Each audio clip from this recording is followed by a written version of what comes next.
Hello and welcome to Buildbox. In this video, we want to explore some of the advanced options available for power-ups.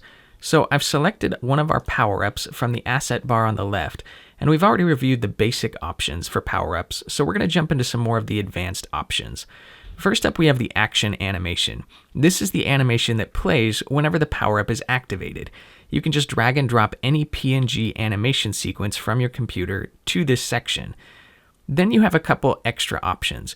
You can choose where this animation is placed, whether the animation will take place on the character, on the power-up itself, or be a full screen animation. So, say your character gets an invincibility power-up. You could choose to have the animation for the invincibility power-up play right on top of the character. If your character activated a bomb or a strike of some sort, you could have that show up on top of the power-up location, or even go full screen. Next up, we have the animation behavior. Now, you have the option to choose whether this is overlaid on top of existing graphics or whether this action animation replaces existing graphics. So, say our character again gets an invincibility animation, and we set the animation behavior to replace and the placement to character. We could actually drag in a new character invincibility animation here, and whenever the character activates that invincibility power-up, that new character animation would play instead of the existing character animation. So you could make your character Hulk up into a big tank kind of guy whenever he activates some invincibility power-up in your game.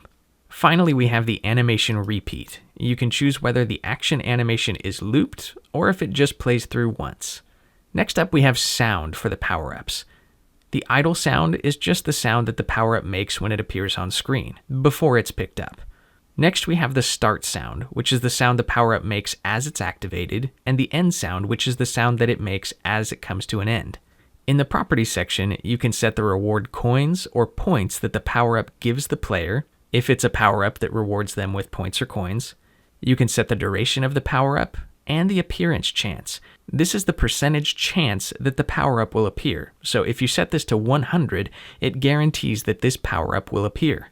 Finally, we have the activate effects at the very bottom. You can choose whether or not to activate camera shake or camera flash whenever the player activates this power-up. And this allows you to set the duration of both the camera shake and camera flash. If you leave these set to 0, it means that they're inactive. Thanks for watching.